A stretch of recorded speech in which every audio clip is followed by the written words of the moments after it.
Bonjour à tous, bienvenue sur ce format replay, un format dans lequel je vous invite à découvrir un ancien épisode du podcast, un épisode qui a déjà été diffusé il y a plus ou moins longtemps. Si vous l'avez manqué, vous le découvrirez.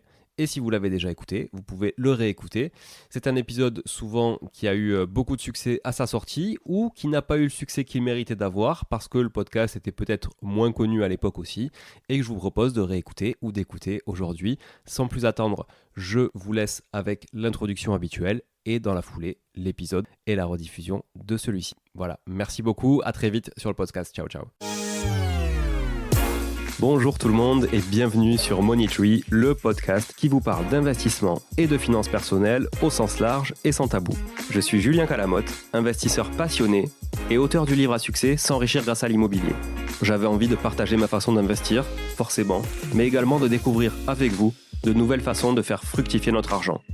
C'est pourquoi j'ai créé ce podcast pour y recevoir des invités qui nous partagent leur savoir et leurs expériences en toute simplicité. J'espère sincèrement que les échanges que je vais avoir avec l'invité du jour vont permettre d'enrichir vos connaissances autant que les miennes. Je vous souhaite une excellente écoute.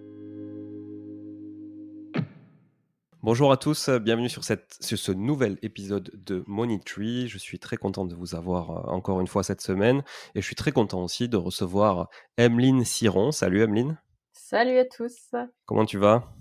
Ça va super, et toi? Écoute, ça va, je te remercie. On enregistre cet épisode en début de matinée, donc on est toujours plus frais le matin pour, C'est vrai. pour discuter de plein de choses. Et aujourd'hui, effectivement, on va discuter d'immobilier notamment, hein, surtout, je crois, mais aussi évidemment du parcours d'Emeline et puis de travaux, parce que je sais aussi que c'est ton truc, les gros travaux, t'aimes bien ça. Ouais, Euh, j'aime bien les travaux, c'est vrai. donc tu vas, Les belles tu vas, rénovations, ouais, tout à fait. Voilà, donc tu vas nous raconter tout ça. Alors pour ceux qui te connaissent pas ou qui ont jamais forcément entendu parler de toi, est-ce que tu peux te présenter? Bien sûr. Donc moi, je m'appelle Emmeline, j'ai 29 ans et je suis d'Île-de-France, du 92 exactement. J'ai un parcours, professionnel full IMO, puisque j'ai un BTS, immobilier, une licence en gestion immobilière et un master en gestion des patrimoines immobiliers. Donc j'étais, prédestinée à faire de l'IMO, je crois. Ça c'est certain. C'est ça. Je dirais que j'ai toujours été un peu un électron libre, je trouvais pas forcément ma place à chaque fois que j'étais dans un job, et j'avais eu des expériences quand j'étais, plus jeune en alternance qui avaient été un peu compliquées et du coup j'avais fait, en sortant de cours, j'ai fait, de l'intérim pour réussir à me positionner un peu et trouver ma voie. Hem et en fait, c'était assez compliqué de trouver ma voie. C'est vrai qu'on est vraiment, je pense, assez formaté pour rentrer dans des cases tout le temps et quand tu ne rentres pas forcément dans la même case que tout le monde, tu peux te sentir, un peu seul ou totalement à part. Et mais donc c'était le cas jusqu'à ce que je trouve une société, vraiment géniale, avec des entrepreneurs, où on était très peu. Donc c'était une société de gestion de fonds d'investissement, européen en immobilier où j'y suis restée, c'était mon dernier job. J'y suis restée pendant 3 ans, j'étais asset manager. Donc je m'occupais de tout ce qui était, crapahuter un peu en Europe, partout pour, faire de l'acquisition d'immobilier de santé. Donc que ce soit, clinique, EHPAD, établissements autistes, dialyse et cetera. Donc c'était super intéressant, c'était des gros montants, des gros travaux, des réhabilitations. J'ai pu travailler par exemple sur, transformation d'un collège, en EHPAD au Portugal. Donc c'est des gros projets ou création d'un hôtel pour des patients. J'ai fait un EHPAD en Italie. Enfin, des choses, assez intéressantes avec, je dirais des façons de travailler différentes puisqu'on en Europe, on a tous des cultures aussi assez différentes. Il fallait s'adapter, et j'ai vraiment adoré mon job et en fait pendant, que je faisais, tout ça et bien, j'ai commencé à investir. J'ai et en fait, ça a été assez vite. J'ai fait mon premier investissement exactement le 28 août 2019. Il y a des dates comme ça qu'on n'oublie pas. Et puis, je me suis rendu compte, alors j'ai fait cet investissement-là de par mes connaissances de mon job. Je suis pas du tout, j'étais pas sur Instagram, j'étais sur rien du tout. Je me suis dit: «OK, je j'y vais, on voit, et je vais juste appliquer ce que je sais faire dans la vie de mon travail. Et je l'ai fait et je me suis dit, ah ouais, en fait, c'est plutôt cool, ça fonctionne. Et tu te rends compte que, bah oui, tu peux acheter quelque chose qui te rapporte de l'argent tous les mois, et ok. Donc, mon premier investissement, c'était un immeuble de 8 studios. Ok. Et alors, c'est vrai que de par mon job, bah, j'avais pas d'appréhension par rapport au montant, en fait, tout Hmm. simplement. Parce qu'on me dit souvent: «Comment t'as pu commencer directement comme ça?» Mais non, mais j'ai été, façonnée, comme ça, donc du coup, c'est pas quelque chose qui me stresse. Moi, pareil, les travaux me stressent pas. Il y a je prends juste les chiffres, je fais une étude de marché, je fais mon business plan, et si c'est bon, on y va, et puis c'est tout, quoi. Alors tu peux nous en dire plus justement sur cet immeuble de 8 studios. C'était quoi la typologie de ville? Est-ce qu'il y avait des travaux, j'imagine Alors, que... on était, dans le nord, travaux, il y en avait un petit peu, il y avait, 2-3 apparts à refaire, dont un qui était vraiment délabré, c'était un appartement, il y avait quelqu'un dedans, mais c'était vraiment insalubre. Donc vous savez, le genre d'appart où vous ouvrez la porte, il y a les mouches qui sortent, Hmm. ça colle au sol, Des blattes et tout, des trucs sympas. alors j'ai pas eu les blattes, mais il était aussi horrible à l'œil que par l'odeur. Ah ouais. Donc voilà, c'était l'immeuble aussi de l'expérience, hein. Ce que je dis aussi régulièrement aux gens, c'est que le premier, c'est celui où on met un peu la main à la pâte, où on prend de l'XP au max, et où on fait des boulettes et on apprend, et on évite de mettre 2 fois la main dans le feu, et puis voilà, quoi. Donc celui-là, c'était vraiment mon immeuble de l'expérience, et en fait, je me suis rendu compte du coup assez rapidement que ça fonctionnait, quoi. Que ça marchait bien, et donc ça, c'était donc 2019. Je suis passée quand même, c'était un immeuble où il y avait 26 000 € de loyer à l'année, et en un an, je suis passée à 36-38. Donc Ok. En faisant quoi du coup? bah, les travaux, c'était la location étudiante, donc aussi les étudiants partaient, donc à chaque fois je remeublais, je refaisais un truc sympa, parce que l'ancien propriétaire, c'était juste, il louait vraiment un truc, Hmm. limite il y avait des apparts où il y avait à moitié de l'eau, quoi. C'était un peu chaotique. Ouais. Hem, donc et en plus il était très bien situé en centre-ville, donc voilà, belle réno. J'ai refait aussi, bah, toute l'électricité, il y a une toiture d'extension que j'ai refaite avec l'isolation. C'était quand même un peu de taf. C'était quoi les montants d'acquisition de ce bien-là? Alors, on était à 280 000 € de prêt, Ouais. dont j'avais un budget travaux de 50 000 dessus. Comme j'ai dit, il y avait pas tous les apparts qui étaient à refaire. Comme on est sur du studio, c'était pas non plus excessif.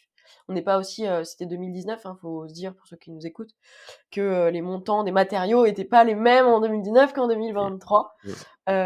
Donc voilà. Tu les as Euh, financés en fonds propres ces travaux? non, j'ai mis c'est compris dans les Dans le deux cent prix? quatre-vingt D'accord. mille. Ouais, Ok, c'est ok. un full package de 180 000. Il y Ok. avait 203 000, je crois, d'immeubles. Il était pas cher parce qu'il y a quand même pas mal de taf, hein. Et j'avais Ouais. négocié parce que je m'étais positionnée sur 2 immeubles, en fait. Ok. Le même propriétaire en vendait 2, un de 7 lots et un 8 lots. Et en fait, sur l'autre bien, l'autre immeuble, il avait fait des trucs, il n'était pas très clean. Il y avait un problème avec l'évacuation des eaux de pluie, ça se reliait. Enfin, c'était un peu un micmac. Et quand il m'a dit mais je l'ai fait moi-même, et qu'il m'a envoyé une petite photo avec sa pelle, je me suis dit ah ouais, non. Hmm. Et du coup, je me suis retirée de l'autre compromis parce que c'était un peu trop bancal, quoi. C'est intéressant ce que tu dis sur les. Je fais une parenthèse là-dessus, là, sur les eaux usées, parce qu'il y a Mmh. toutes les villes ne le font pas, mais certaines villes demandent un contrôle d'assainissement Ouais, pour tout à fait. justement la vente d'un bien immobilier. Et donc, pour ceux qui le savent pas, là, ça permet effectivement de savoir si le pluvial va bien dans le pluvial et si les eaux usées vont bien dans les eaux usées, et tout ne se mélange pas. Et pourquoi, pour ceux qui se posent la question, parce que bon, le pluvial dans les eaux usées, à la limite, c'est pas, ça peut ne pas être gênant, mais en fait, c'est une question de volumétrie et de coût du traitement des eaux. Plus vous avez d'eau à traiter, plus ça coûte cher aux collectivités notamment. Et donc, du coup, il vous oblige à vraiment faire la part des choses. Et attention, parce que si effectivement c'est pas conforme et que vous devez mettre en conformité pour la vente, alors c'est pas une obligation, hein, l'acheteur peut Ouais, acheter avec la non-conformité, mais ça peut vite coûter très cher parce qu'effectivement, ça veut dire qu'il faut fracasser des dalles, ouais. poser des tabourets, etc. Enfin, ça coûte un peu cher, quoi. Voilà. Tout à fait. Et pour le tester, bah, souvent ils mettent, du colorant, ce genre de choses-là. Exact, ouais, exactement. Et bon, moi, ça n'était pas une ville, en tout cas, qui testait. Mais quand je l'ai su, je me suis dit: «Ouais, Puis vraiment, il m'a envoyé une photo avec sa pelle et en fait, derrière, il avait vraiment creusé le truc et je me suis dit: «Mais en fait, tu pas compris, ça se passe pas comme ça la vie, quoi». Oui, il a fait une petite saignée, ça va s'écouler avec la pente naturelle, c'est bon. C'est ça, c'est vraiment ça. Donc c'était un sketch. Donc je me suis, retirée de ce compromis-là. Je me suis dit: «Et puis bon, ça me faisait commencer avec, 2 immeubles, 15 lots en même temps». Le deuxième, il était bancal. Je me suis dit: «Je commence avec celui de 8, on voit». Il était mieux situé en plus, donc voilà. Ça, Donc tu le gères à distance, du coup, toute seule ou tu as mis quelqu'un pour le gérer sur place? alors au début, je gérais, toute seule. Ouais. Ce qui s'est passé, c'est que pour le premier, je faisais aussi pas mal de choses moi-même. J'ai, mon père qui aussi me filait un coup de main. Donc on faisait un peu, l'enduit, de la peinture, des reprises de sol, des reprises un peu partout, d'installer faire un truc un peu sympa, quoi. Et puis après, ça c'est comme je vous ai dit, c'est le début, hein, c'est l'expérience. Moi j'ai plus le temps, quoi. Enfin, c'est quelque chose où si là je dois faire un peu de peinture, un peu d'enduit, je vais le faire, je vais prendre un peu de temps pour ça. Mais clairement faire une vraie réno, même pas en rêve. Mmh. Je délègue tout ce qui est possible de déléguer maintenant, je le fais. Donc voilà, on se dit là ça a commencé, ouais, il y a 3 ans et demi et il y a un vrai avant et un vrai, après, Ouais. pour tout ça. Hem donc ce premier immeuble, tourne, très bien, et donc ça c'était 2019. 2020, je me suis dit: «Bon eh bien, comme ça fonctionne, je vais peut-être continuer, je vais dupliquer mon truc, quoi». Et donc j'en ai, acheté, 5 en 2020. Hem, je me suis positionnée un peu partout. C'est un peu comme, le jeu au casino, quoi. Tu mets un peu sur sur tout le tapis, pardon, et puis tu arroses et on voit. Et en fait, donc j'ai acheté une maison que j'ai transformée, en une, colocation de 7 chambres, 7 salles de bain. Ça, c'était en mai. Faut aussi penser à un truc, c'est que là, on est en 2020, on est en plein confinement. Mmh. Donc c'était pas évident. Pour signer, tout était très galère, il y avait eu des décalages, enfin c'était compliqué et pour les travaux, c'était aussi une tannée. Donc clairement déjà cette coloc de 7, qui devait démarrer en mai, elle a démarré un peu plus tard, je dirais même plutôt août que mai. Donc heureusement que j'avais un différé, hein. Mais c'est des petits moments où vous vous dites: «OK, combien de temps va durer le confinement, quoi?» Ensuite, en août, j'ai signé une coloc de 5 et une coloc de 6. Ça, c'était un package, où j'ai signé au même propriétaire. C'était un divorce. Le malheur des uns fait le bonheur des autres, hein, c'est toujours pareil. Et donc je me suis positionnée dessus, rapidement, c'était du off market. Et en fait, je les ai payés pas du tout cher parce que je crois que le vendeur, il devait de l'argent à son ex-beau-père, et cetera. Donc ça a été très vite et en plus, je n'avais pas de travaux à faire pour ces 2 biens-là. Donc ça tournait, c'était déjà loué, pas de souci. Par exemple, pour vous donner une idée, ça, j'ai payé 110 000 € chaque coloc. C'est des petites maisons et en fait, il y a 1 500, entre 1 300 et 1 500 € de loyer qui tombent par mois. OK. Pour, je crois que je suis à 579 € exactement de crédit. Donc confortable, sans trop de galères, enfin voilà, c'était le bon plan. C'est pas forcément mes best colocs parce qu'on est sur de la petite surface, et qui dit, petite surface, alors comme je l'ai pas payé cher, petit loyer, mais on va pas avoir forcément la même typologie, même en termes de locataires, que de la coloc un peu haut de gamme. Alors il faut aussi se dire que coloc haut de gamme, les gens peuvent être beaucoup plus casse-pieds que des petites colocs, hein. Il y a aussi ça, c'est pas forcément ceux qui gagnent le plus qui sont les plus agréables à vivre. Tu nous parleras un peu de justement cette différence que tu fais entre une coloc, plutôt standard et une coloc haut de gamme? Qu'est-ce que tu mets en termes de services, notamment de prestations? Alors par exemple, coloc, vraiment la classique, mais celle que moi je recommande même pas forcément aux gens parce que, je trouve on a avancé quand même dans cette ère de vivre en coloc, où il y a de plus en plus justement, de services, ce que je fais Mmh. dans les autres rénos. Et là, faut se dire que, comme je vous ai dit, j'ai acheté sans travaux, en fait, tout était déjà packagé. Donc j'ai une coloc, par exemple, où il y a, 5 chambres et une, salle de bain. C'est pas quelque chose que moi j'affectionne particulièrement. Je préfère on va plus tendre déjà vers regarde, celle que j'ai faite, c'était 7 chambres, 7 salles de bain. Donc une chambre, une salle de bain, où j'aime bien avoir c'est pour moi, c'est méga max, une salle de bain pour 3 quoi. C'est le max que je fais.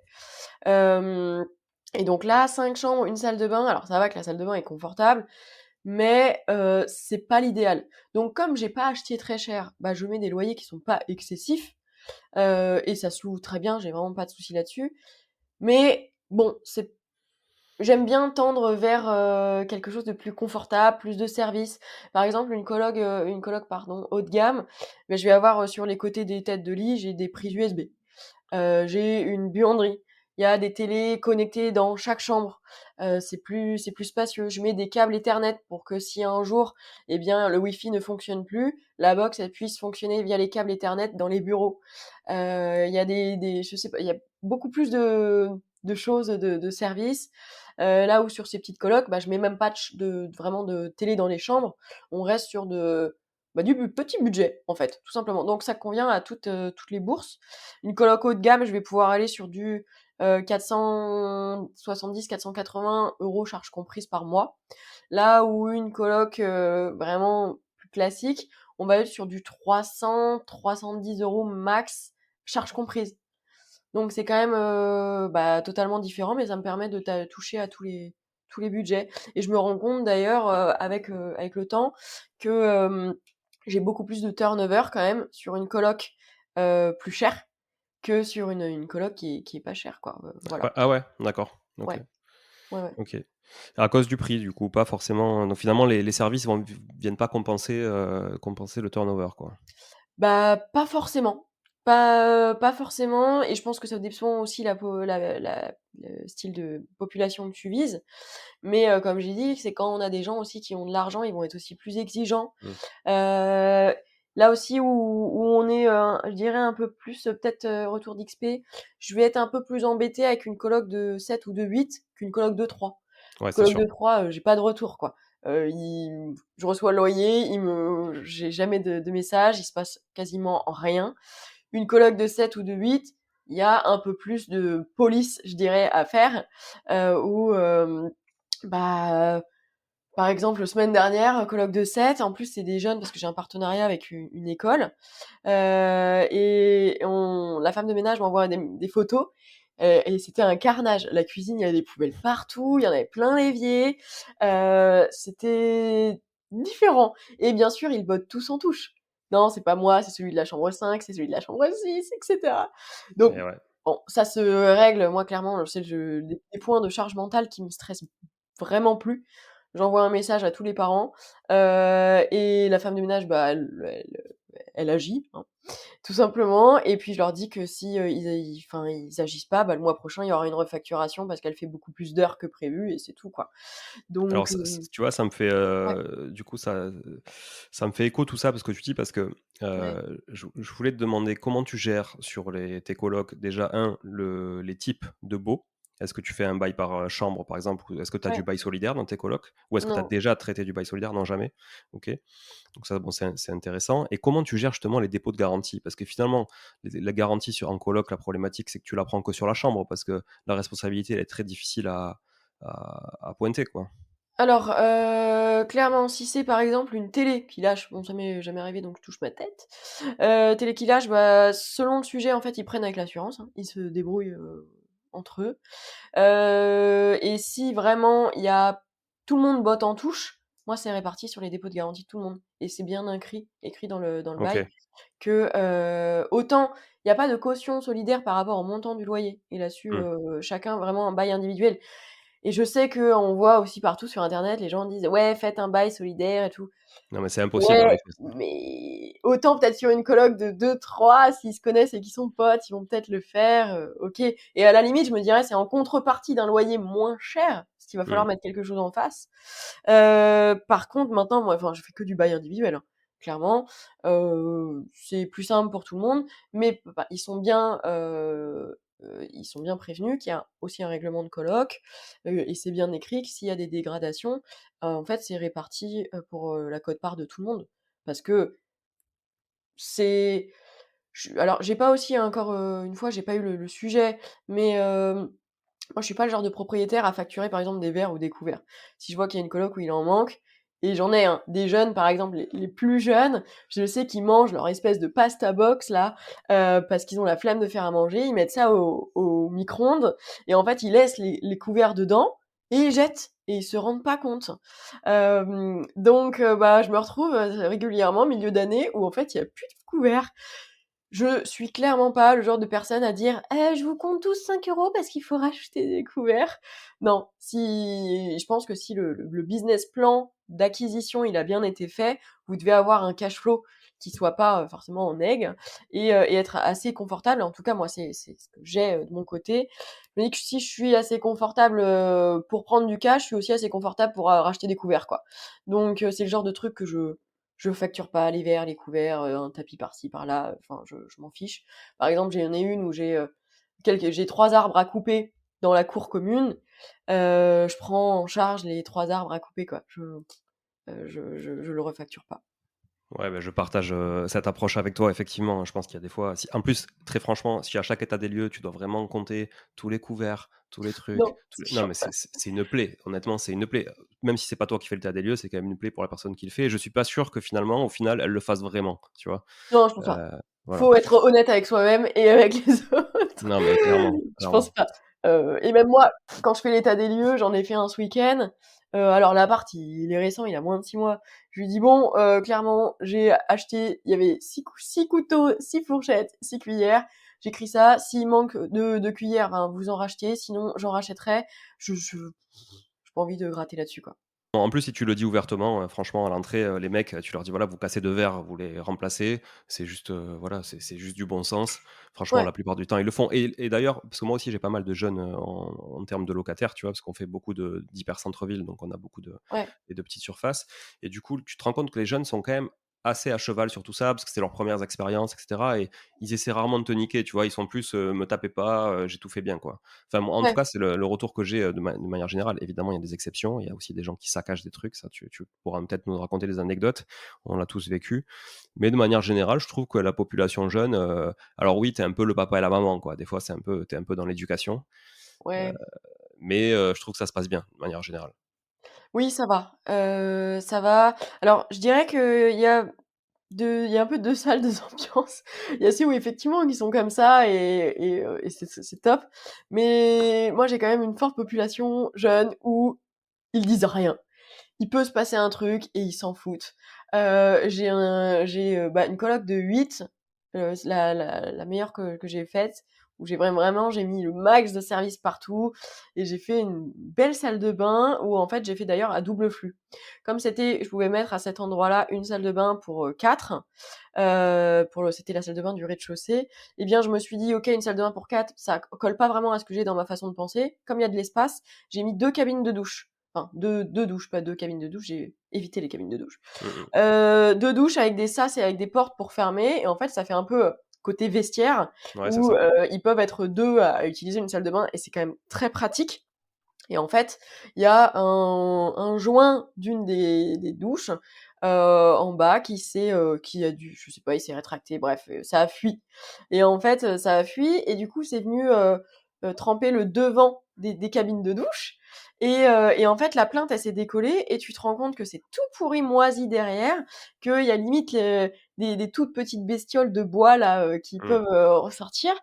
Et je leur dis: «Mais en fait les gars, ça c'est pas une fuite qui date d'aujourd'hui. Ça doit bien avoir 3 bons mois, en fait». Je dis: «Ça vous vient pas à l'esprit d'envoyer un message? Non?» Ouais. «Oh bah Ouais. non, c'est pas grave». «Ouais, mais si en fait c'est grave, il y a une assurance, il y a des choses qui se font et on va bien résoudre le problème. Ça te dérange pas d'avoir les pieds un peu mouillés le matin?» Non, bah, pas de souci, quoi». Donc ce genre de choses-là. Ou alors je me suis rendu compte qu'il manquait 6 spots en bas. Moi j'adore mettre des spots partout, basse consommation, mais je trouve que c'est pratique. Et je dois en avoir, je sais pas, il y a eu beaucoup de surface, peut-être bien une trentaine de spots dans une grosse coloc en rez-de-chaussée. Et en fait, il y en avait 7 qui fonctionnaient plus, mais ils ont mis, je sais pas, 5-6 mois à me prévenir. Alors je leur dis: «Mais attendez, il y a une équipe technique quand même, et ils se déplacent, ils bougent et cetera». Je leur dis: «En plus, moi, s'il y a 2-3 spots, je les prends à ma charge parce que clairement, enfin voilà, Ouais, ouais. Mm. mais prévenez, en fait, ça vous dérange pas de plus avoir de lumière dans la salle de bain?» Ben, non. En fait, ils ont commencé à bouger quand il y avait plus de lumière dans les toilettes et ils m'ont dit: «Bon là, ça devient un peu embêtant». Ouais, mais les gars, quand même. Donc beaucoup, les jeunes, il faut, et c'est aussi pour ça que moi je mets des femmes de ménage. Alors je corrige ce que je viens de dire. Je mets des personnes pour gérer l'entretien. Euh, C'est bien, c'est bien, c'est bien. Tout à fait, car c'est une femme, donc c'est vrai que je pense pas à ça, mais on a raison de me le faire remarquer de temps en temps. Et en fait, c'est pour ça que donc il y a une personne qui passe dans les colocs. Les immeubles, je fais juste les parties communes, mais pour les colocs, elle vient toutes les semaines. Ça me permet, bah, de un, moi, de garder c'est un peu l'œil de Moscou, quoi, de garder un œil sur la coloc. Qu'est-ce qui se passe vraiment? S'il y a par exemple quelque chose de cassé, genre bah, les spots ou la plaque électrique par exemple, ça m'est arrivé une fois où elle avait été cassée, bah, en fait, au moins je suis au courant, quoi. Il n'y a pas de danger pour personne, etc. Enfin, on agit. Et puis ça me permet aussi, bah, comme je le dis aussi, vivre en coloc, c'est un peu comme vivre en couple. Il y a toujours des sujets qui cassent les pieds de tout le monde, notamment bah, sortir les poubelles, le ménage, ce genre de choses-là. Et du coup, bah, en mettant en réalité quelqu'un qui s'occupe de l'entretien, ça permet de supprimer ce genre de petites galères. Ils vont aller se prendre la tête pour autre chose, le rangement de leurs chaussures, j'en sais rien, mais pas pour ouais, l'autre, la salle de bain, il y a toujours la poussière partout, c'est insupportable, là, là, là, là, là, là. Donc voilà, moi je mets des personnes pour l'entretien. Et, et donc bon, l'entretien, ça me paraît essentiel aussi, toujours pareil, comme tu dis, par rapport à la responsabilité de chacun. Et moi, je veux pas faire ci, moi, je veux pas faire ça. Et sur la partie, il y a un truc qui me pose question aussi sur les colocs, c'est le coût de l'énergie. Tu vois, qui a Ouais. pas mal augmenté ces derniers temps et qui est porté par le propriétaire bailleur, parce que là aussi, c'est impossible de défalquer quoi que ce soit pour chaque personne. Comment tu gères ça là aujourd'hui? Est-ce que tu as déjà vu des augmentations ou tu es encore sur des tarifs qui sont Alors, bloqués? moi je le fais en bonne intelligence avec eux, en fait, je leur ai dit bah, par exemple, il y avait une augmentation l'année dernière. Là, j'ai pas réaugmenté. Il y avait une augmentation et je leur ai dit: «Écoutez, alors moi je suis très sympa et je veux bien prendre en charge plein de trucs. Par contre, je paye pas les lacs à votre place». Donc je me prends une grosse augmentation. Moi, ça couvre pas. Du coup, bah, je suis obligée d'augmenter, tout le monde de X euros dans les charges et en fait, il y a pas de souci. Ils regardent aussi les infos un peu comme, tout le monde, hein, les locataires, donc ils en sont conscients. Donc je dirais que j'ai pas trop de galères sur les lecs. Hem, le mieux, c'est quand même alors, je dirais que les petites colocs, je refile les contrats ELEC directement. Par Ok. exemple, j'ai 2 colocs en Île-de-France, de 3, où là, c'est eux qui portent le contrat et moi je suis pas impactée. Et ils se Heu, refacturent entre eux, ils se débrouillent quoi. ouais, ils se débrouillent et ça, Ok. c'est le must et j'ai aussi des potes, qui ont, des colocs, mais j'ai l'impression que c'est plus l'Île-de-France, tu vois, qui fonctionne comme ça ou en tout cas, quand tu as des personnes qui restent un peu plus longtemps, quoi. Heu, quand on arrive sur la coloc de 7 ou de 8 et qu'il y a beaucoup de jeunes qui bougent ou qui arrivent en septembre, qui partent en juin et cetera, bah, c'est beaucoup plus compliqué, chronophage et clairement ça marche pas de faire porter le contrat et surtout que, on est sur des gros montants. On va être sur du 250 € par exemple par mois, d'élec, et donc dire à une personne: «Bah, tu portes les 250», ça peut refroidir fortement. Donc bah, je refacture, tout simplement. Je n'ai pas trop eu de problème, jusqu'ici côté, refac, ELEC. Et je leur dis toujours si je vois que ça explose sur, un mois par exemple, qui se sont emballés, ça m'est arrivé, hein, une fois, où je leur ai dit: «Bah là en fait, vous avez une refacturation parce que je sais pas, soit vous laissez la play allumée, enfin moi je veux pas savoir, vous vous débrouillez mais je prends enfin je suis pas Mère Teresa quoi». Donc j'ai pas particulièrement trop de soucis là-dessus. À voir comment on va se faire manger si ça continue d'augmenter aussi. Je t'avoue que pour les prochains biens que j'achète, prochaines rénovations, je pense, que je ferai peut-être une étude de panneaux solaires, quand même. Ah ouais, ok. Ouais, Si t'es en mono, ouais. Si t'es en mono, parce ouais, qu'en copro, oui, c'est bien chaud sûr, quoi. tout Ouais, à ouais. fait. Parce que je pense que ça peut être quand même super intéressant. Moi, je vois parce que mes parents, ils habitent dans le sud de la France, ils sont en dessous de Perpignan et ils viennent de changer de résidence principale dernièrement. Ils ont fait poser des panneaux solaires. Alors ouais, c'est un coût, à l'acquisition, mais quand tu te rends compte même, je sais que dans le sud, enfin moi, ils ont acheté il y a une piscine et bah, la piscine, ça pompe de l'entretien et tout et Mhm. cetera. Et en fait, là où ils payaient, je sais plus, on était sur plus de 150 € par mois juste d'élec pour la piscine. Ils sont passés à moins de 15 balles. Ah ouais. Donc tu te dis: Mmh. «Ouais, en fait, c'est plutôt cool». Il m'avait dit le mois dernier une facture de 6 € parce qu'il y avait eu un max d'ensoleillement et en plus, bah, il revend les lecs aussi EDF. Donc je pense que ça peut être intéressant, pour, les côtés grosses colocs. Moi, les grosses colocs aussi, c'est pas de l'appart, hein, c'est de la maison. Donc à réfléchir. Oui, d'autant que, je crois qu'avant, en fait, tu pouvais pas utiliser l'électricité que tu produisais pour ta propre Ouais, consommation et maintenant, tu pouvais que la revendre finalement et maintenant, il me semble effectivement que tu oui, c'est peux. ça. Tu Voilà et peux, donc tout ça, à fait. c'est beaucoup plus avantageux effectivement que de juste la revendre, tu peux en revendre une partie mais en consommer pour toi, ça c'est cool, ouais. OK. Ouais, et Heu, info d'ailleurs là-dessus, tu peux la revendre que si tu as fait poser par un pro qui est agréé et cetera, qui te fait un truc. Parce ouais. que, il y en a aussi, moi je reçois des messages qui me disent: «Ouais, je vais le faire poser par un pote, t'inquiète, ça me coûte pas cher et cetera». Ouais, mais en fait, le pote est pas forcément agréé, habilité à le faire et du coup, bah, vous ne pourrez pas revendre puisque ça sera pas, validé par, EDF. Donc faut pas oublier ce petit détail Ouais, donc pour tous les cyclistes qui nous écoutent, si vous pensiez faire de l'électricité en pédalant chez vous, c'est mort, quoi. Vous aussi. pouvez pas personne vous l'achètera, quoi. Faut un truc un peu plus quali. Mais il y aurait des Heu, choses à faire là-dessus, hein, c'est vrai. ouais, c'est vrai, c'est vrai, c'est vrai. Est-ce que tu peux nous dire, comment tu as structuré, du coup, fiscalement, juridiquement, tous ces investissements depuis le début? OK. Alors c'est vrai que de par mon ancien job, moi je suis très formatée société. C'était toute ma vie quoi. Je fais que ça. On crée, pas mal de boîtes, que ça soit, entre chaque pays et cetera. Donc j'ai toujours été un peu dans l'optimisation. Hem, j'ai tout investi quasiment tout en SCI.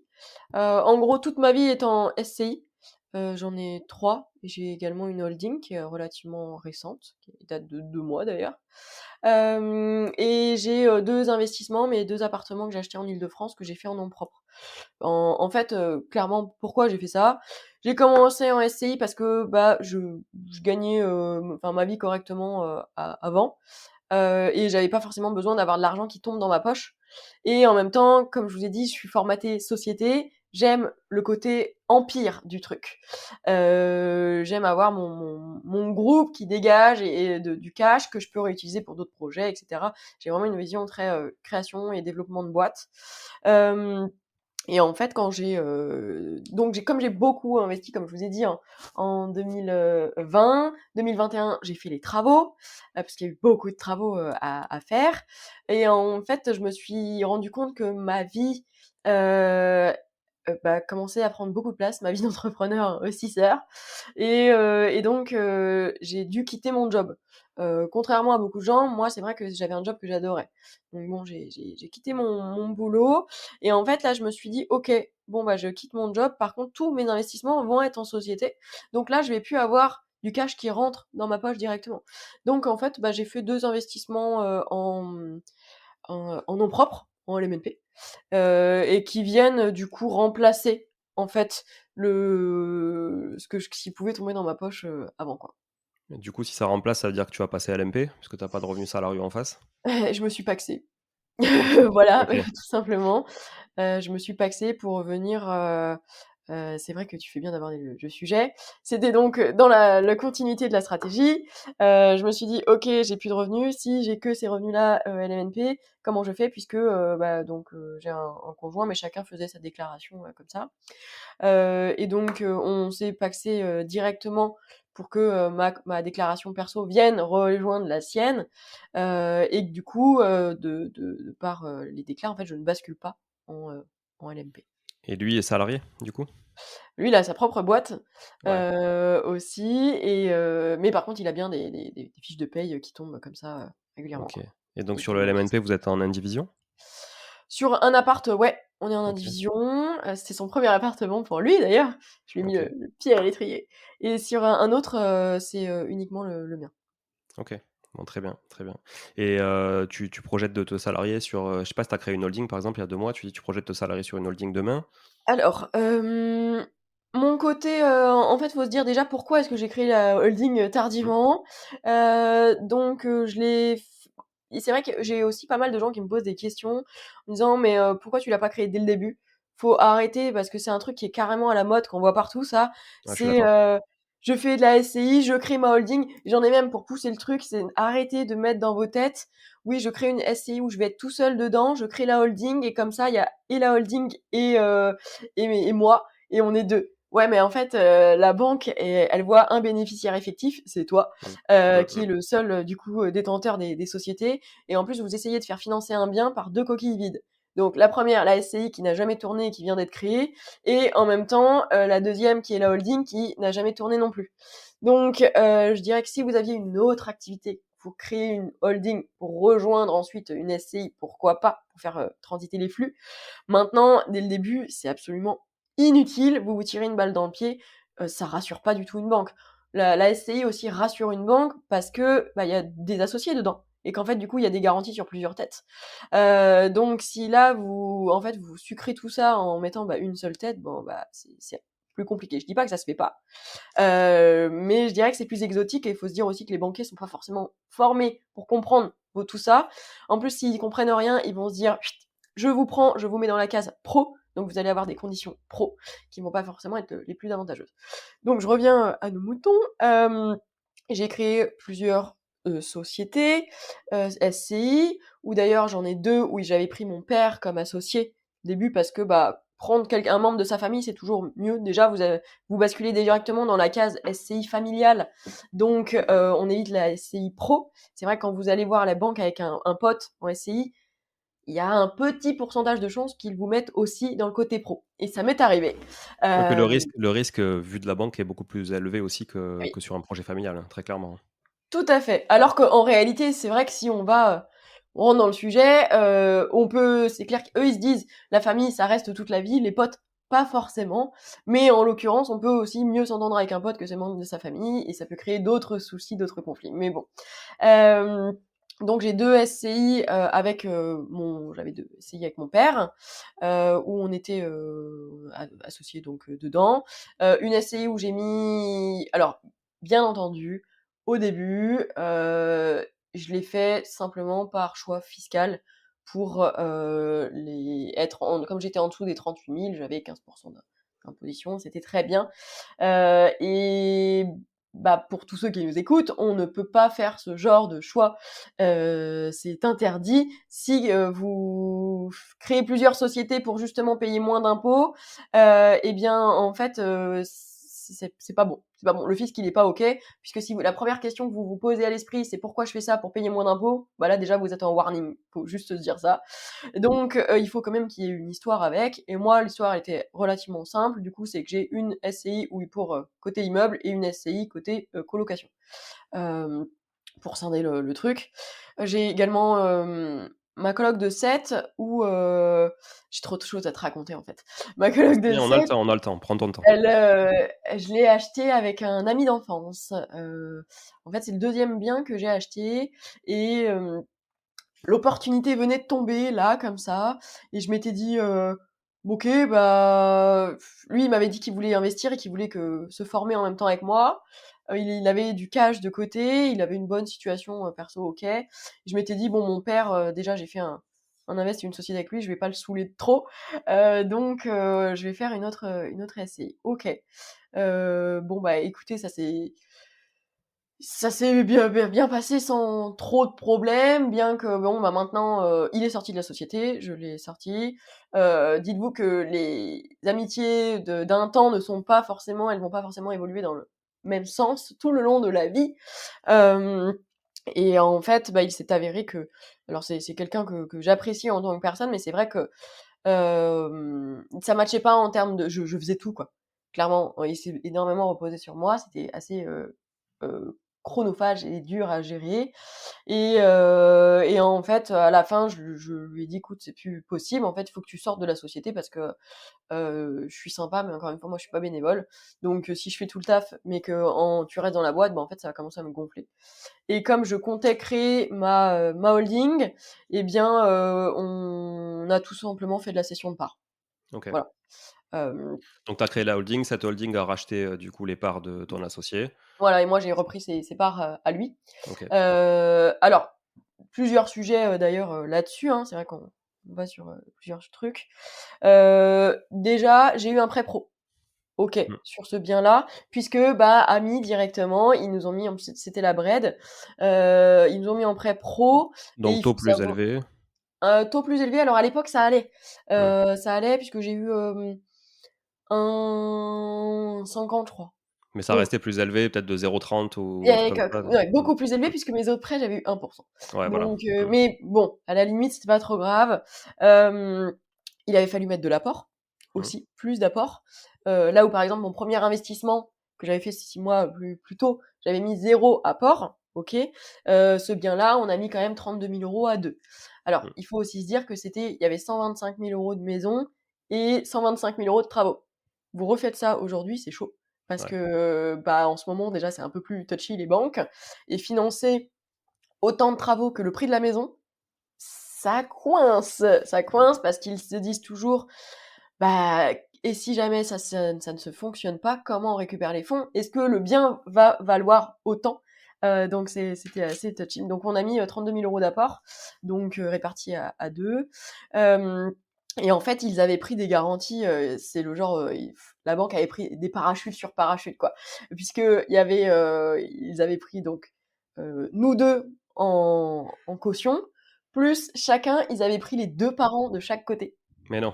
Ah ouais? Ouais, énorme, c'était improbable. Puis c'est bien entendu, c'était une hypothèque.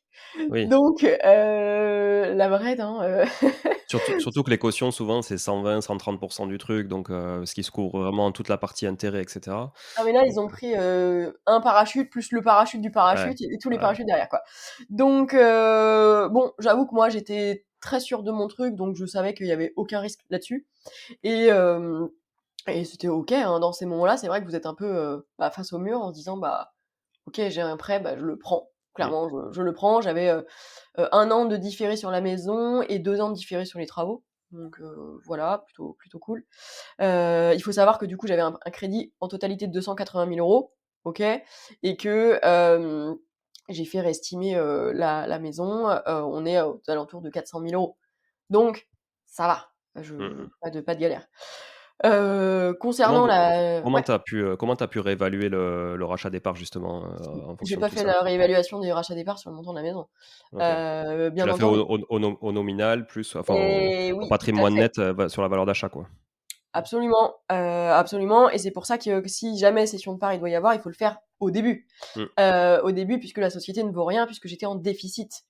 Elle vaut rien si on ne compte pas les actifs, bien entendu. Mais pour que c'est un peu les gens quand ils me demandent, comment je fais pour réemprunter, j'ai 2 SCI et cetera. Eh bien, si vous voulez rassurer la banque, bah, faites réévaluer, aussi vos actifs immobiliers et faites intégrer ça à votre bilan comptable. Le truc, c'est que vous risquez aussi de payer un peu d'impôts, Mmh. mais vous allez, quand même pouvoir, bah, potentiellement relever de la dette. Donc ça va venir si vous relevez de la dette, ça viendra rajouter, de l'actif, mais du passif aussi. Donc on va rééquilibrer un peu les choses, mais c'est quand même intéressant de le faire. Hem Et donc moi, je l'ai simplement fait, bah, la société tourne pas, je suis en déficit, je l'ai fait au nominal, tout simplement. Et en fait, comme on avait mis un peu de billes dedans, j'ai simplement fait un rachat de compte courant Mmh. d'associé. Parce qu'on n'en s'était pas encore remboursé assez. Le truc, je l'ai acheté Ouais, en ouais. 2020. Il a commencé à tourner en avril 2021 de mémoire. Donc, bah non, il y a pas, même si la société elle tourne, pas de quoi rembourser les comptes courants. Ouais. Donc, comme moi, lui, il était stressé. En plus, il s'est rendu compte que, bah ouais, gérer un bien immo, par exemple, un petit appart en location saisonnière, bah c'est pas la même chose que de gérer une coloc de 7. Et bien que moi, j'ai automatisé quand même plutôt bien mon truc et que je me sentais pas oppressée ou débordée, quoi. Eh bien, on n'est pas tous fait pareil et c'est ce que je dis aussi régulièrement. On peut tous devenir entrepreneurs demain, mais on n'est pas tous faits pour l'être. Et là, en l'occurrence, eh bien, lui, il est clairement pas fait pour gérer des biens immo plus lourds avec plus de gens, parce que c'est aussi un peu du management, hein, clairement. Hem Et je voyais bien qu'il était au bout de sa vie, il était en stress tout le temps et en plus moi c'est quelqu'un que j'avais de l'affection pour lui, que j'aimais bien, que donc quand vous voyez quelqu'un, qui est en détresse comme ça, bah, en plus vous prenez le pas pour compléter, pour pas l'impacter de trop. Mais en même temps, bah, moi je suis business, full business donc je suis sympa mais enfin je le fais pas pour rien, quoi. Et donc je lui ai dit: «Écoute, clairement toi ce que t'aimes c'est la crypto.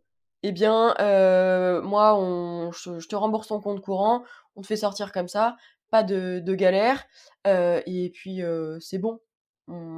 chacun et en fait, directement, il m'a dit oui, quoi. Parce Ouais, ça que l'a il savait soulagé que aussi, finalement. ouais, c'est ça, c'est ça, c'est vrai qu'on peut se dire: «Oui, mais il y a quand même un impact financier et cetera, il aurait pu» ouais, mais en réalité, quand vous tablez là-dessus, déjà, vous vous rajoutez de la charge mentale. Ensuite, vous rentrez en conflit avec quelqu'un et en conflit direct et il y a des gens qui détestent le conflit. On n'est pas tous faits pour aller à la guerre et et donc je pense que la tranquillité d'esprit, parfois, elle a un prix. Et enfin, même tout le temps, elle a un prix. Et donc là, bien au moins, moi, il est mieux de son côté, il y a pas de galère et en plus, je rajoute au-delà de tout ça, c'est que moi, j'ai contacté la banque par rapport aux cautions, puisque comme il est sorti, c'est toujours le Mmh, sujet aussi qu'on se pose, très c'est juste. comment on fait par rapport aux cautions? Est-ce que, il reste caution et les parents aussi? Parce qu'en plus là, du coup, j'ai toute la famille. Et en fait, la banque, donc m'a dit que comme la société tournait bien, il y avait pas de galère, tout était OK. Eh bien, ils étaient tout à fait enclins, à accepter du coup de re le retirer lui et ses parents, de la caution. Donc là, c'est en cours. Je vous dis ça puisque en réalité la cession a été signée, fin décembre et on est, début février donc c'est assez, récent. Là, vous avez les infos en one shot. Bon, cool, top. Si je reviens sur la holding, du coup, donc cette holding aujourd'hui, elle détient, une partie de tes sociétés commerciales, j'imagine? Elle détient, oui, oui, elle détient, du coup, les sociétés. C'est aussi et c'était stressant d'ailleurs tout ce côté-là, le côté cession, c'est que, bah, moi je voulais quand même continuer de le faire au nominal, hein, comme je vous ai dit donc Mmh. le nominal donc on se dit que c'est au capital social, en gros pour ceux Ouais, qui c'est la savent. valeur de départ, quoi, on va dire. C'est voilà, la valeur de départ, mais la valeur, comptable quoi Ouais, aussi. ouais. C'est et quand une société ne tourne pas et que, bah, le prêt, moi, il a pas été encore remboursé énormément, enfin il y a et la société vaut pas grand-chose. Donc si, il y a pas réévaluation de l'actif qui a été intégré, du bien immobilier qui a été réintégré dans le bilan, bah, la boîte ne vaut rien et factuellement, elle ne vaut rien.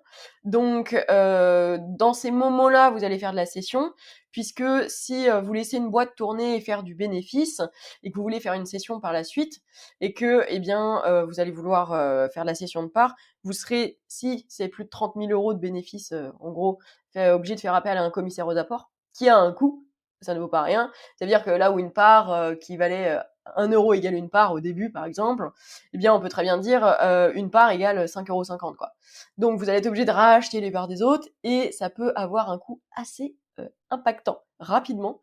Euh, donc, ça, c'est dans le cas potentiellement de création de holding, etc. Et ouais, c'était là ma question, du coup, Emeline, sur effectivement, ta société commerciale, notamment celle qui vend des formations. Ouais. Elle, tu l'as faite déjà remonter sur la holding ou tu prévois de le faire plus tard? Alors, là, tout est scindé. Mes activités immobilières sont d'un côté, la société, holding, formation, et marchande, tout ça, c'est de l'autre côté et je suis en plein sujet là-dessus pour justement, rallier les 2. Pourquoi? Eh bien, tout simplement parce que, une société du coup, vraiment commerciale qui fait du chiffre, qui fait de la vente quoi, qui dégage, des fonds et bien, si vous les faites, bah, là en l'occurrence moi ça remonte dans la holding. Si ça tombe dans ma poche, bah, je paye la flat tax quoi. Donc bah, ça me coûte de l'argent et c'est clair que tu ne récupères pas tout. Alors que si du coup je rejoins cette holding là à mon autre holding patrimonial IMO et bien, je payerai très peu. Donc ça me permettra en réalité d'utiliser le cash que je peux dégager de ma vraie activité commerciale, coaching, etc., formation, pour réinvestir, moi, dans des biens immobiliers de l'autre côté. Voilà. OK, très, très bien. Je ferai, d'ailleurs pour ceux qui nous écoutent et qui sont intéressés par tous ces sujets, je ferai une capsule spécifique, sur les montages, notamment et les régimes Murphy qui sont très intéressants sur, Mmh. l'optimisation de la fiscalité. Je le ferai, je pense, dans quelques semaines. Juste parenthèse d'ailleurs, très intéressante, que j'ai apprise, récemment. Donc quand on fait une cession, évidemment, toi, quand tu vends à une boîte, tu payes, évidemment des impôts, hein, sur la plus-value que tu fais sur tes actions.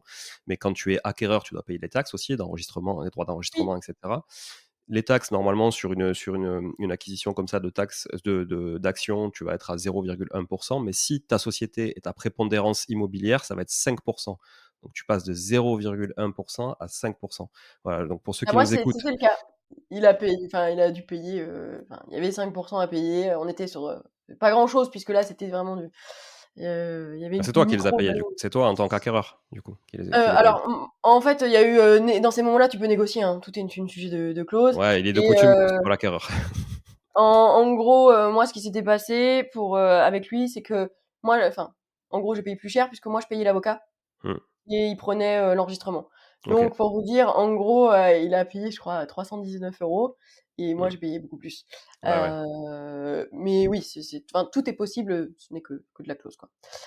Autre truc d'ailleurs, j'y pense comme ça, je reparle sur le commissaire aux apports. Donc c'est clair que si vous voulez faire de la cession de parts, faites-le avant que la société dégage du bénéfice.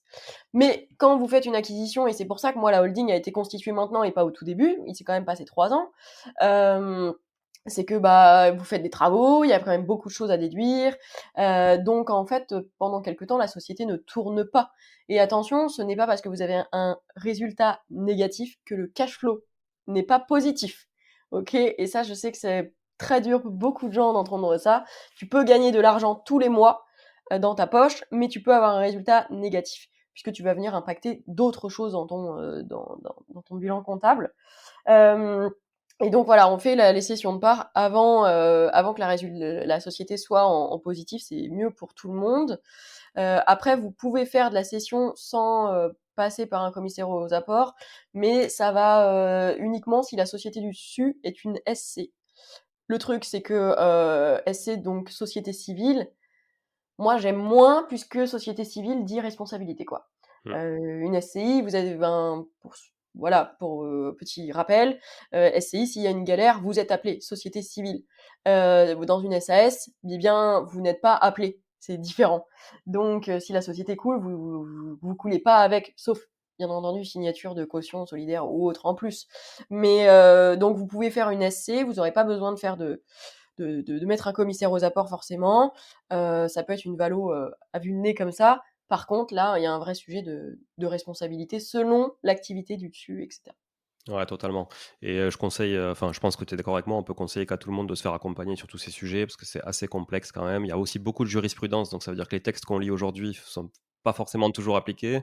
Donc c'est important de se rapprocher quand même d'un homme ou d'une femme de droit, je pense. C'est ça. Je dirais, moi, je dirais les 2 en réalité. C'est renseignez-vous, grattez les infos un peu partout, parce que parfois aussi, il y a certains avocats qui peuvent, avoir l'habitude de faire tout le temps la même chose, le même schéma et on peut se reproduire le même schéma tout le temps et en fait, ils vont pas forcément aller gratter un peu plus loin et qu'est-ce qu'on peut faire et ça et si je rajoute un doc. Donc l'apprentissage, hein, on apprend et on se forme nous et on va chercher un peu les infos partout et en même temps, effectivement, on se fait accompagner. Surtout que, bah, pareil, moi, par exemple, j'ai pas d'enfants, mais quand il y a des enfants qui sont dans tout ça, eh bien, ça peut être plus compliqué puisqu'il y a du mineur. Hem, Pareil, quand vous êtes avec des associés, on n'en a pas parlé, le pacte d'associés, il est ultra méga important. On s'associe pas, avec quelqu'un sans faire un pacte derrière. Le pacte, c'est quoi? Ça va être la Bible. C'est-à-dire qu'une société lambda, elle est créée comme ça, sans forcément trop rajouter de règles. Hem, Maintenant, je vous on l'a fait par exemple avec un pacte, c'est que si, vous êtes avec votre associé, vous avez pas fait de pacte, et bien, il pourrait très bien dire: «Bah, moi, je vais vendre mes parts, à quelqu'un d'autre et je ne te, contacte même pas». OK, il y a des clauses qui vont, quand même être à mettre en place pour dire: «Bah, si tu as envie de sortir, tu vas devoir me proposer tes parts, moi, avant ou alors je vais devoir aussi, bah, confirmer que cette personne, je veux bien l'avoir dans la boîte» et cetera, histoire de pas se retrouver avec n'importe qui dans la société. Il y a aussi d'autres choses où, par exemple, si votre associé, vous associez avec quelqu'un, cette personne se marie et fait un mariage communauté de biens réduite aux acquêts. Ça veut dire en gros sans contrat de mariage. Vous n'avez pas de contrat de mariage, la personne, bah, je sais pas, il y a un divorce, bah, vous pouvez vous retrouver un peu emmerdé, où on peut venir vous réclamer des choses s'il n'y a pas eu de pacte derrière pour bien dire que ça doit être délimité. Pareil, s'il y a un décès. S'il y a un décès, l'idée c'est de pas se retrouver avec toute la famille du défunt dans une société, quoi. On sait jamais. Il y a une multitude de choses à faire et à réfléchir dans un pacte. C'est pas si compliqué, mais c'est pas non plus si évident. Donc oui, je conseille effectivement de se faire aussi accompagner là-dessus. Puis ça doit être bien rédigé, ouais, bien rédigé surtout. Donc, il y a Ouais. des choses qui peuvent se mettre dans les statuts, il y a des choses qui peuvent pas s'écrire dans les statuts, notamment les notions de valo, de boîte, et cetera, et ça doit partir, enfin, de valo à la revente éventuelle, et ça doit passer dans un pacte extra-statutaire, effectivement. Mais déjà, vous Ouais. pouvez mettre beaucoup, beaucoup de choses dans les statuts, et ça a beaucoup plus d'impact juridiquement d'ailleurs qu'un pacte, pour ceux qui le savent Je suis pas. d'accord. Mais, voilà, et Après, donc c'est vrai que je me permets de te couper, mais les statuts, ce qui est chiant, clairement, c'est que c'est enregistré au greffe et à mmh, chaque fois, vous êtes obligé de repayer pour refaire l'enregistrement et cetera, les modifs, blablabla. Un pacte, dites-vous que c'est un doc que vous signez là, sur, je sais pas, vous l'envoyez par PDF, la personne elle signe et c'est signé. mmh. C'est le pacte a une vraie valeur juridique. Alors bien sûr, il est pas enregistré, c'est pas pareil, mais si vous devez faire des modifications dans un pacte, c'est beaucoup plus simple que repasser par le greffe, par un fiscaliste, et cetera, et cetera. Totalement, ouais, totalement. Emeline, j'aimerais bien qu'on parle de travaux. Ouais. Hem, Est-ce que tu peux nous raconter, d'où te vient cet amour des travaux? Et puis, Mmh. nous peut-être aussi t'attarder un petit peu sur ton anecdote, que tu partageais sur les réseaux sociaux, de cave inondée. Ça m'a beaucoup intéressé. Yes, ma super cave. Alors, les travaux, en fait, quand c'est vrai que c'est une question qu'on me pose pas très souvent, mais j'ai quand même réfléchi à ce sujet, d'où ça me venait. En fait, quand j'étais, plus petite, mes parents, eux, ils avaient une activité, ils avaient un garage automobile et donc ils bossaient déjà beaucoup tout le temps, je les voyais pas énormément et ils s'étaient dit, «Bon, bah, un jour, on va», un peu le typique de la personne qui vit en Île-de-France, «On va acheter une maison secondaire en Normandie».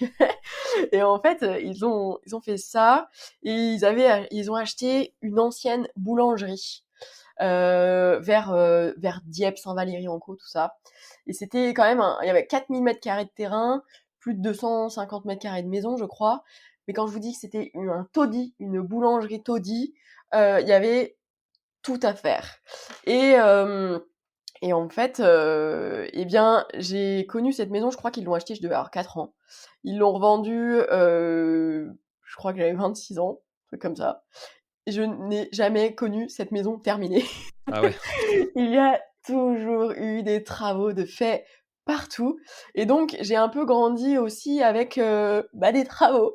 En fait, j'ai un petit côté, manuel où j'aime beaucoup aussi, et comme, mes parents bossaient énormément, moi, pour passer du temps avec eux, le week-end, quand on était dans cette maison-là, on y allait tout le temps et bien, du coup, je faisais des travaux avec eux où je faisais du jardinage. Hem Et donc voilà, je pense que ça me vient de là. Donc j'étais avec mon papa, j'avais, je sais pas, j'étais vraiment jeune et je faisais de l'enduit, je faisais de la peinture, je faisais des petits trucs à droite, à gauche et il me montrait et j'étais contente de voir ça.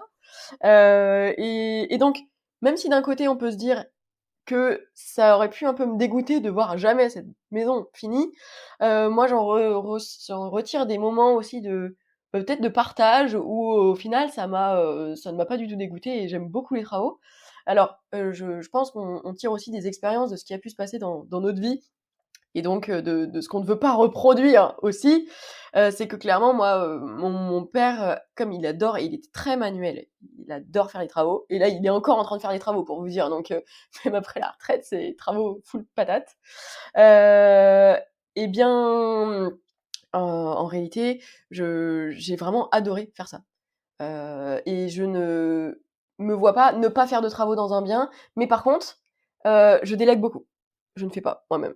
Voilà, donc là où j'ai vraiment appris ce côté-là, c'est que, je n'ai pas envie de moi passer 3 piges à faire des travaux. C'est hors de question.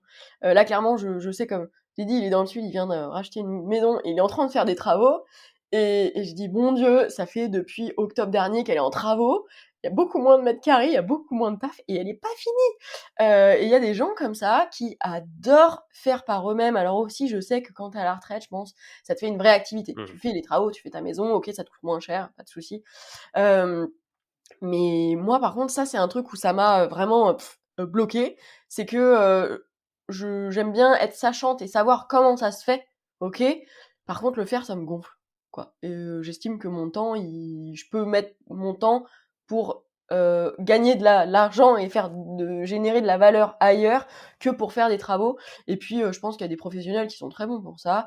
Alors oui, bien sûr, il y a toujours le côté arnaque où c'est chiant Et on se fera, enfin, il y a toujours un côté confiance où tu te feras avoir un moment dans ta vie, et je pense que ça nous arrivera à tous. Maintenant, bah, quand tu commences à connaître des gens et que tu as confiance et que tu as un réseau, bah, tu te fais quand même un peu moins avoir. Et donc moi, je délègue au max. Donc voilà d'où me vient cet amour des travaux. Le côté réno, valeur, générer de la valeur, j'adore ça, comme créer de la boîte et tout. Euh, voilà.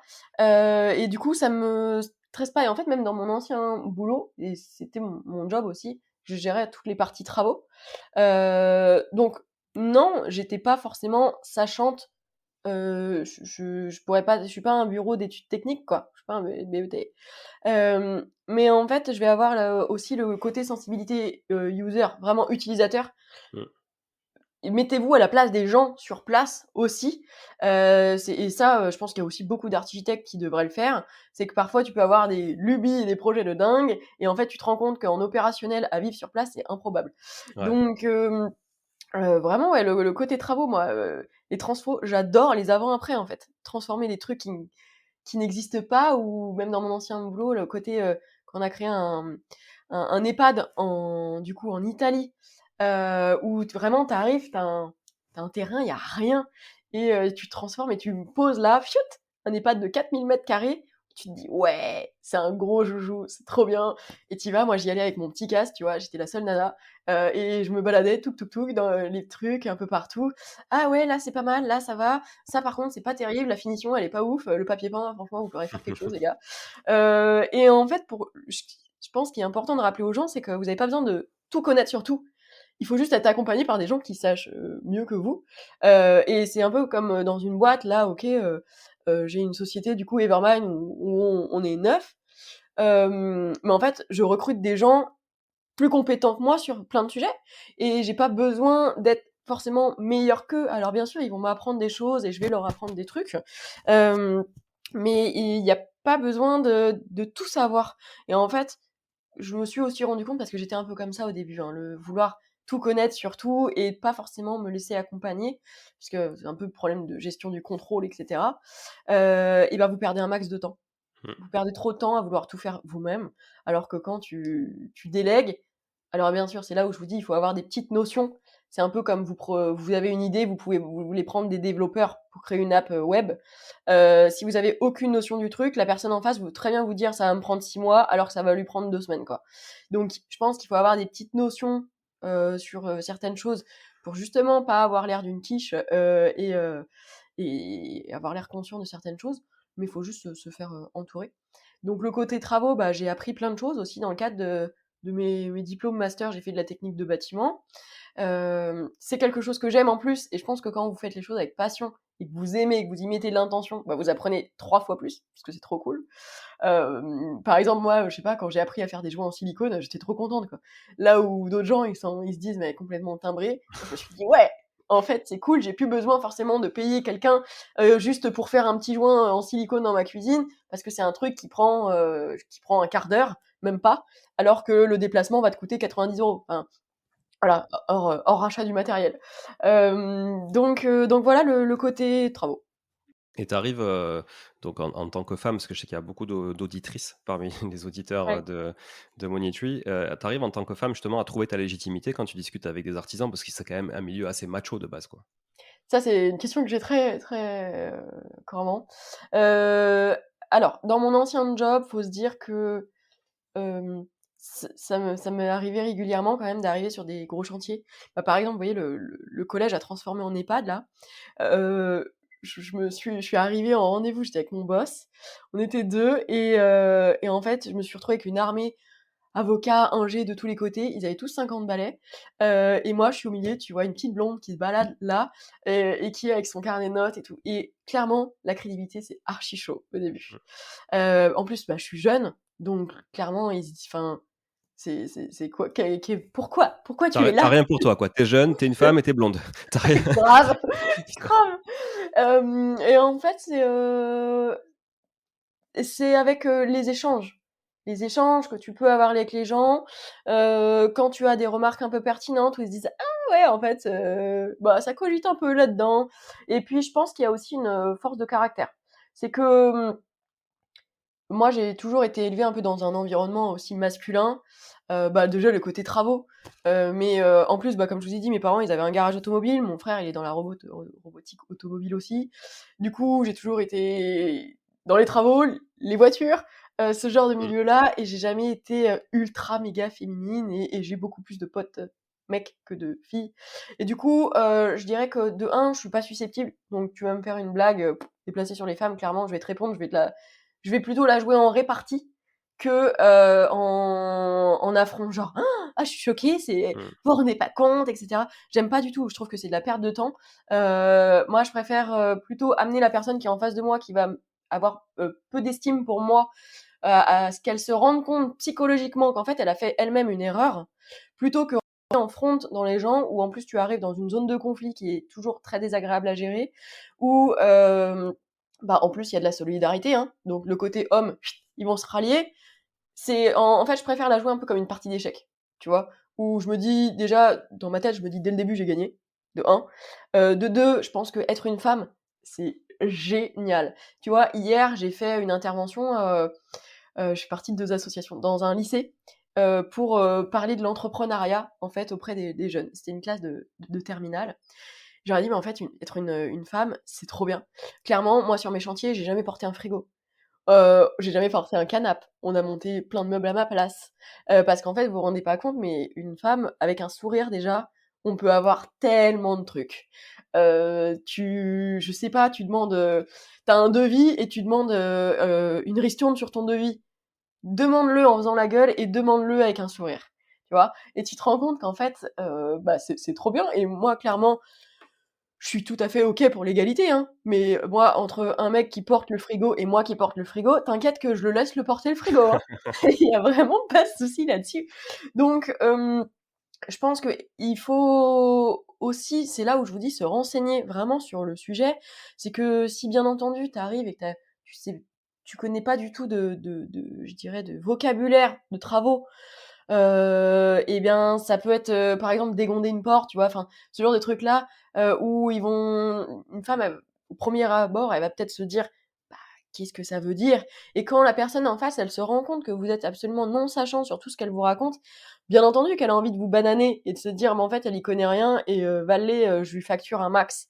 Alors que si vous lui dites: «OK, ça et puis j'aimerais bien faire ça ici et puis là, je vais rajouter un truc et puis sur l'imposte, on va faire ça». Et tu vois, c'est des tout petits mots que tu cales un peu partout, où en fait, il se dit: «Bah, en fait, la personne en face de moi, elle connaît un peu de trucs». Clairement, ça peut être un écran de fumée grave, ça peut être du bullshit au max, on s'en fout, l'important c'est le résultat, c'est que ça marche. Donc voilà, mettez un peu de votre matière grise en même temps. Je pense qu'il faut être aussi le côté friendly. Moi, quand je vais sur un chantier et que je vais échanger avec des gars, je me balade pas avec, je sais pas, des Oui, Louboutins et ouais, un petit ouais, ouais, jean et ouais. un t-shirt et un décolleté, quoi. Mmh. J'y vais avec un sweat, mes Air Max et puis et puis c'est tout et Oui, puis tu les prends pas de haut comme un donneur d'ordre ou autre. Voilà, non. c'est ils sont là, c'est des partenaires, quoi. Pas du tout, ouais, c'est ça et tu appuies sur le bon mot, c'est que je bosse vraiment en win-win avec tout le monde. Tout le monde dans mon équipe, tout le monde est un partenaire complet. C'est jamais un prestataire et c'est vraiment la différence qu'il faut se faire. C'est qu'on est tous dans la même équipe. Moi, je te file de l'argent parce que tu travailles pour moi, OK, très bien. Mais en fait, si ton job est bien, bah, je te garderai pour tout le reste. Du coup, c'est un vrai partenariat et s'il y a une galère, bah, je te rappelle et puis tu vas intervenir à nouveau. Et puis voilà, ça marche comme ça. Et effectivement, tu as très bien, appuyé sur la notion pas de donneur d'ordre. C'est que moi, pendant toutes mes phases de travaux, en 2021, je sais pas combien de grecs j'ai mangé avec les gars. Parce que oui, les clichés ne viennent pas n'importe où et effectivement, les gars de chantier, ils aiment trop les grecs et en fait, à 16h, ils sont tous partis, surtout le vendredi et le vendredi midi, c'est déj d'équipe. Ouais, OK. Bah, moi, j'aimais bien aussi faire les déj d'équipe et tu vas sur place et tu échanges et en fait, bah, il y a aussi, je dirais pas de l'affection qui se met, mais un peu de déjà, il y a l'autorité n'est pas forcément, due à avoir un langage dur en face. Le client chiant ne va pas forcément avoir un meilleur chantier que le client sympa. Mmh. Au contraire, quand vous êtes sympa, on a aussi envie de vous tendre la main et de vous filer des coups de main et moi, je sais qu'il y a plein de trucs aussi dans mes chantiers, par exemple, des petites rénos, des petits trucs que j'ai pas payés, par exemple. Parce que de 1, je pense que je suis une cliente sympa, que je paye en temps et en heure et que comme j'ai, je dirais une masse en termes de flux d'entretien, ils se disent: «Ouais, ben, je vais pas lui faire payer, je sais pas, une bonde de lavabo qui déconne, parce que, bah, en fait, elle me donne, du travail au quotidien», tu vois? Donc il y a vraiment le côté partenaire win-win, qui est important, pas de donneur d'ordre, se mettre à la place des gens, en fait. Un plaquiste, bah, il vaut pas moins que vous. Un mec qui fait du carrelage, et qui parle même peut-être pas français parce que ouais, il y en a plein sur les chantiers qui parlent pas français. Bah, en fait, c'est pas pour ça que tu peux lui parler mal. Moi, bah, je leur ramenais, enfin, on se buvait une bière sur le chantier et c'est cool, quoi. Donc il faut aussi, je pense un côté friendly et humain avec les gens qui est important. Et je pense que plus vous donnez aussi, vous tendez la main aux gens, plus on vous la tendra au retour. Et pour éviter de se faire bananer, vraiment, il faut avoir un peu de connaissances et se renseigner. Et quand vous avez l'intention de développer vos connaissances dans un truc, vous le faites. Clairement, il faut mettre de l'intention dans ce qu'on fait. Si ça vous saoule dès le début, bon bah voilà, il faut en être conscient et c'est tout, quoi. Belle conclusion en tout cas sur la partie travaux et relations avec les artisans. Je partage tout à fait, même si c'est difficile de trouver des artisans qui partagent aussi cette vision parfois et qui sont très one shot, tu vois? Et la plupart sont très one shot en fait, hein, et c'est moi je trouve que c'est assez difficile de fidéliser quand même, des équipes. Une fois que tu les as trouvées, c'est pour ça que je pense que c'est bien de faire comme tu fais et vraiment voilà, d'en faire des vrais partenaires sur le moyen long terme, mais tous n'ont pas une vision moyen long terme malheureusement et donc du coup peuvent aussi te claquer dans les doigts, quoi. Alors, je pense qu'il y a, aussi, faut un peu bosser la PNL, quoi. PNL Y a rien à voir avec le cha le nouveau rap d'aujourd'hui, hein, d'ailleurs, ouais, ou le trap. grave, bien vu. C'est, vraiment votre façon de penser, il y a la rhétorique aussi, là, de parler, les mots que vous allez employer et cetera, et c'est un peu comme quand vous allez demander un financement de banque, tu vois? Moi, j'aime trop mes interlocuteurs, je les ramène dans mon histoire, en fait, je leur raconte mon truc et comme, quand vous êtes passionné sur un sujet, bah, en fait, les gens vous écoutent, c'est trop intéressant, quoi. Et bien, pour obtenir un financement, en gros, c'est pareil, c'est en fait, je vais faire ça, et je vais faire ça, et ça va être trop bien. Et là, vous voyez, ça c'est l'avant, ça c'est l'après. Et quand tu vois que ça touche la personne dans son cœur, eh bien, tu vas avoir toujours beaucoup plus de facilité à lui donner aussi, bah, lui laisser sa chance, tout simplement. Et en réalité, bah, c'est un peu pareil pour tout, je pense. Ouais, c'est Voilà. vrai, c'est vrai. Et tu peux nous pour finir sur la partie travaux, tu peux nous parler justement de cette problématique d'inondation de caves? Eh oui, bien vu. Alors, c'était, vous savez, les deux colocs que j'ai achetés du même propriétaire à 110 000 chacune, là. Encore lui, encore lui. Et ouais. Et en fait, et bien, quand j'ai acheté, pas de sujet, hein, enfin j'ai visité, la cave était nickel, je savais qu'il y avait un peu de charbon, mais il y a des villes pas mal de villes d'ailleurs dans le nord de la France où il y avait beaucoup de villes de charbon et ils entreposaient du Mmh. charbon dans les caves. OK. Et donc bah, il s'est passé 1 an et demi, 2 ans, voilà, pas de sujet et en fait, et bien, un jour j'ai, quelqu'un qui doit venir, relever le compteur d'eau. OK. Bon, eh bien, moi, bon, les colocs, elles étaient au courant, tout ça. Et là, j'ai une colocataire qui m'appelle, qui me dit: «Bon, je crois qu'il y a un souci, je vous passe la personne pour le compteur d'eau». Et là, il me dit: «Écoutez, j'ai jamais vu ça, et je peux pas aller relever l'eau parce qu'il y a un vrai problème et je pense que, il était un peu affolé, et je pense qu'il y a un vrai gros souci. OK, et là, il me dit: «En fait, il y a peut-être plus d'1 mètre d'eau dans la cave et le compteur d'eau, il est au fond». Et là, je me dis: «Oh oh, oh oh, flûte!» Je vous avoue que sur le moment, je me suis dit: «Oh la merde, je dois avoir une fuite et ça va me coûter une blinde» parce que pour mettre 1 mètre d'eau dans la cave, je me suis dit: «Grosse galère quand même». Donc premier truc déjà, j'avoue que tu te dis: «OK, la facture, c'est moi, c'est les locataires, c'est l'assurance, comment ça passe? Qu'on fait comment?» hem donc là, j'appelle mon équipe technique. Je dis: «OK, les gars, il y a une galère, faut que vous alliez sur place, il va falloir pomper l'eau, OK, on y va». Et puis donc ils vont voir et puis on se rend compte, bah, en fait, que c'est pas une petite pompe, la pompe de piscine là, c'est plutôt une pompe à immersion qu'il faut prendre parce qu'il y a quand même beaucoup, beaucoup d'eau. Hem, OK, donc ils vont louer une pompe, ils ont mis 5h30 à vider la cave. OK. Et bien entendu, là, tu regardes ton contrat d'assurance et tu te dis, bon, bah, qu'en plus, c'est pas pris en charge, ça marche pas, ok. Et là, il me dit, bon, il y a un sujet, c'est qu'il n'y a pas de fuite d'eau. Ok. Donc là, déjà, moi, fiou, premier truc, tu souffles. Et en même temps, t'as le deuxième déclenchement interne qui se dit, attends, mais si c'est pas une fuite d'eau, c'est quoi? Bah ouais, ça vient d'où? C'est quoi? Et donc là, moi, je partageais un peu sur les réseaux, sur mon compte Insta. Et donc, j'ai une personne qui me suit, qui réagit, qui me dit, moi, je sais, et c'est la société d'ailleurs qui s'appelle Mur Humide, et il me dit, c'est ça, ça, ça, il me fait tout un topo et tout. Et là, sur le coup, moi, je me dis, ouais, il me sort un jargon pro monstre que je comprends pas. Est-ce que c'est vraiment ça? Bon, je dis, ouais, attends, je vais quand même retester, on sait jamais, fuite ou pas fuite et tout. Et je lui dis, là, la cave, elle a été intégralement vidée, j'attends de voir, tu vois. Et en fait, une semaine plus tard, bah, l'eau, elle était remontée. Mmh. Elle était remontée, donc là, je me suis dit: «OK, bon, c'est un peu la merde quand même». Hem, je recontacte cette personne, ultra, ultra sympa, qui se déplace, il vient voir, ils sont d'ailleurs présents sur, toute la France, donc vraiment, vraiment top. Et là, ils me disent: «Bah, compliqué, en gros, bah, c'est, remontée de nappe phréatique». Et en fait, qu'il y a eu avec les bouleversements climatiques qui se sont passés, eh bien, il y a eu dès qu'il pleut fort d'un coup, eh bien, ça fait des changements souterrains des circuits d'eau. Et moi, bah, j'ai pas eu de chance, c'est que c'est tombé sur ma tronche. Et j'étais pas très loin.